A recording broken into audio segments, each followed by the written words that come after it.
इधर मोदी ने चिराग पासवान को दुलारा, उधर चाचा पशुपति को मना रहे नड्डा। 3 तस्वीरों ने बढ़ाई नीतीश की टेंशन। महाराष्ट्र के बाद अब बिहार में चाचा भतीजे की जोड़ी पर टिकी नजरें। मांझी मान गए पर साहनी की एंट्री पर है सस्पेंस। विपक्ष जिस पिच पर कर रहा बैटिंग, उसमें मोदी शानी की है पीएचडी। क्या चुनाव से पहले ही हो गई है विपक्ष की हार? ये 3 तस्वीरें कहीं बिहार की सियासत न बदल दें। नीतीश और तेजस्वी बार बार जूम करके इन फोटो को देख रहे हैं। यहाँ तक कि बिहार बीजेपी अध्यक्ष सम्राट चौधरी समेत कई बड़े नेता भी इस तस्वीर को देखकर सोच रहे होंगे कि पीएम मोदी ने ऐसा दुलार तो किसी को कभी नहीं दिया। चाचा पशुपतिनाथ पारस तो अभी से ही नाराज होने लगे। सबसे पहले पीएम मोदी चिराग पासवान को गले लगाते हैं, उसके बाद गले लगाकर पीछे हटने की चिराग कोशिश करते हैं तो पीएम मोदी प्यार से उनकी गर्दन पकड़ लेते हैं और उसके थोड़ी ही देर बाद पीएम मोदी चिराग पासवान की गाल पर हाथ रखकर एक बच्चे की तरह उन्हें दुलारते दिखते हैं। जिसके बाद ये कयास लगाए जा रहे हैं कि चिराग पासवान की एनडीए में एंट्री का ऐलान भले ही जेपी नड्डा ने किया, पर बात लगता है सीधा पीएम मोदी से हुई थी। अब सवाल है कि एनडीए में चिराग आ गए हैं तो क्या इससे चाचा पशुपति पारस को दिक्कत नहीं होगी? दरअसल दिक्कत अभी से ही शुरू हो गई है। चिराग पासवान ने तुरंत ही ये कहकर नया बवाल खड़ा कर दिया कि हमें हाजीपुर की सीट चाहिए। दरअसल हाजीपुर लोजपा की सुरक्षित सीट है, इसीलिए चिराग के चाचा पशुपति भी वहीं से अपनी दावेदारी ठोक रहे हैं और इस बात पर बवाल होना तय है। पशुपति ने अभी ही ये कह दिया कि एनडीए में चिराग के आने से मुझे कोई दिक्कत नहीं है, लेकिन हाजीपुर सीट देने वाली मांग नहीं मानेंगे। चिराग भले ही ये कहें कि हमें लोकसभा की 6 और राज्यसभा की 1 सीट चाहिए, पर हाजीपुर हम नहीं छोड़ेंगे।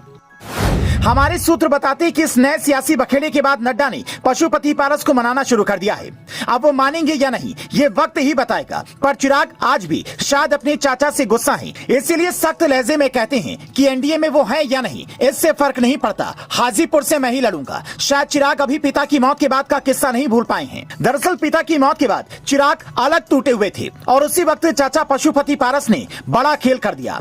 आखिर में लोक जनशक्ति पार्टी 2 हिस्सों में बंट गई और पुराना वाला बंगला चुनाव चिन्ह जब्त हो गया।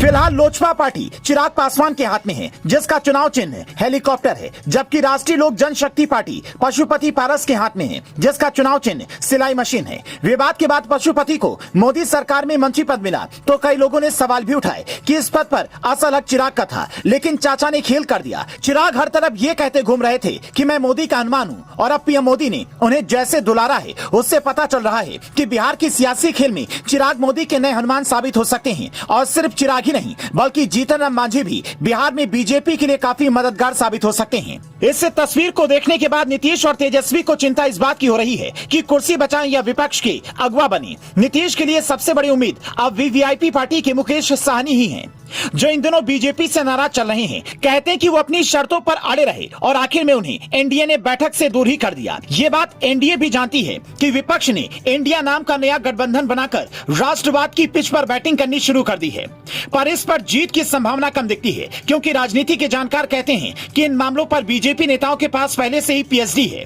अब आप इस पर क्या कहेंगे, हमें कमेंट में बताएं।